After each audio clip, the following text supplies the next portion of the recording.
to another review episode here on Fat Ninja Studios. I'm your host, Jackie K, and today we're looking at Demonic, a sci-fi horror film directed by Neil Blomkamp, who's behind movies like District 9 and Chappie. Before we get started, please give this video a like and make sure to subscribe to our channel if you enjoy our content. Don't forget to bless that bell icon to stay notified whenever new videos are released. Alright, let's jump in. Demonic overall feels like someone was playing The Sims in VR with a horror-themed DLC and had a sudden urge to turn his whole experience into a full-length film. Overall, the story is your basic exorcism plot. This time, however, the Vatican officials are using a machine that can enter your subconscious to find out if you are truly possessed, rather than some dusty old book. The characters themselves lack personality for the most part. While some characters are wildly over the top, others are far too reserved and just exist to further exposition. The film kicks off with main character Carly having a nightmare about her mother, Angela. Throughout the course of the film, we learn that Angela went into an abandoned sanitarium looking to see if the building could be fixed up and repurposed. And after she left, she burned down a retirement home and poisoned many of the residents. This, of course, has put Carly at odds with her mother. Carly gets a phone call to meet Martin, an old friend of hers, and then meets up with another friend, Sam, to mend fences. She eventually goes to see Martin, who tells her that he saw her mother outside of prison in a clinic.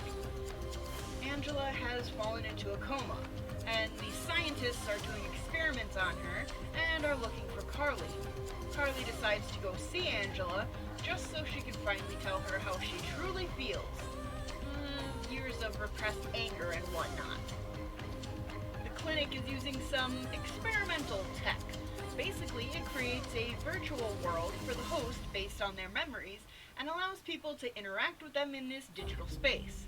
While a nifty idea, I can't help but think of third-person, top-down dungeon crawlers whenever we see what the scientists are looking at, as if they're playing some elaborate RPG or doing motion capture for the latest game release.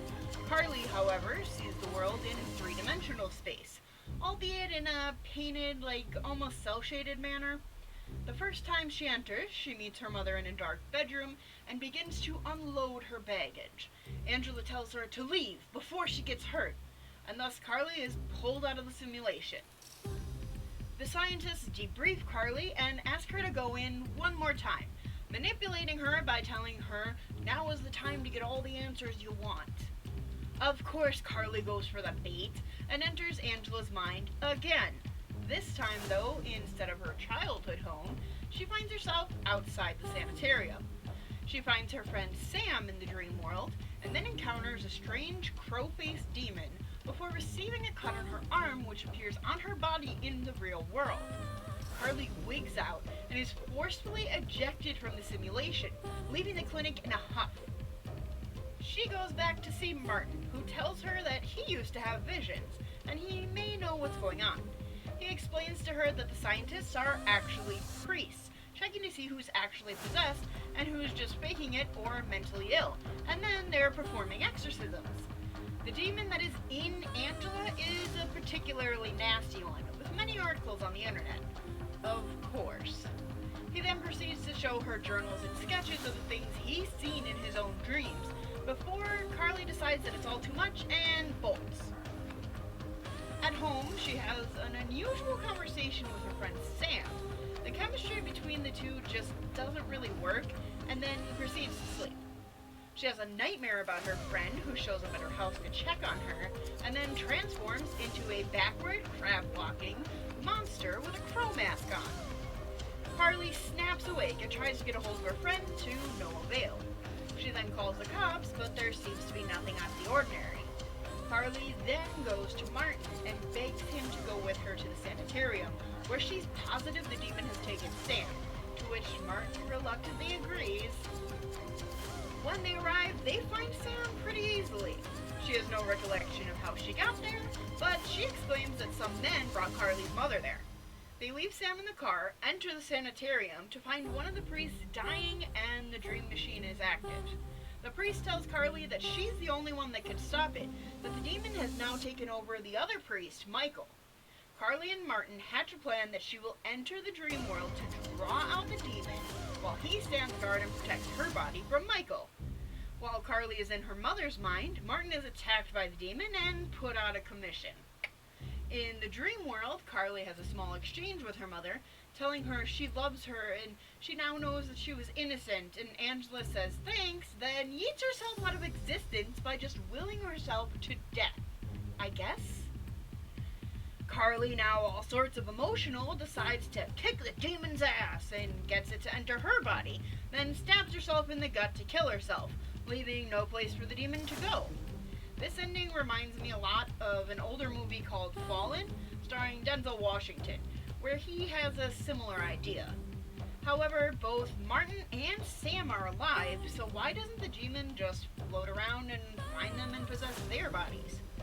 I don't know, maybe he has a time limit for how late he can stay incorporeal? The film ends with the demon burning to a crisp and presumably going back to hell. Carly wakes up at the hospital, saved by Martin, and then after a time skip goes to visit her mother's grave, saying her goodbyes. Honestly, I was hoping for more with this film, but it lacks scares, and while the creature design was kind of intriguing, you didn't see enough of it to leave an impression or even really be frightened of it.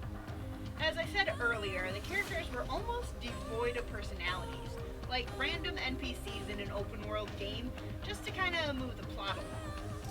Overall, I'm going to give this movie a 5 out of 10. Worth watching at least once, especially if you're bored and need something to make the time go by faster. The cinematography was pretty good, and the soundtrack is appropriate and not overbearing. But if you choose to skip this film, you're not really missing much.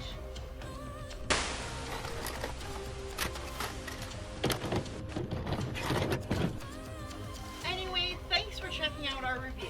If you liked the video, please give it a thumbs up and share it with your friends. If you haven't already, please subscribe to our channel.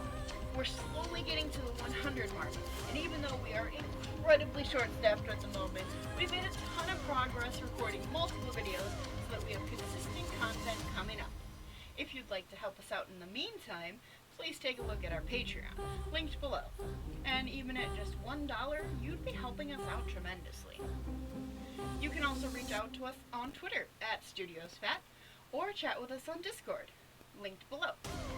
I've been your host, Jackie K, and before I go, everyone in life battles their own demons from time to time. But remember, you are not alone. With social media and mental health hotlines, there are so many ways to reach out and get help if you need it. There is nothing to be ashamed about. Always take care of yourself, because you deserve to be happy and live a full life. Thanks again, and make sure to take care.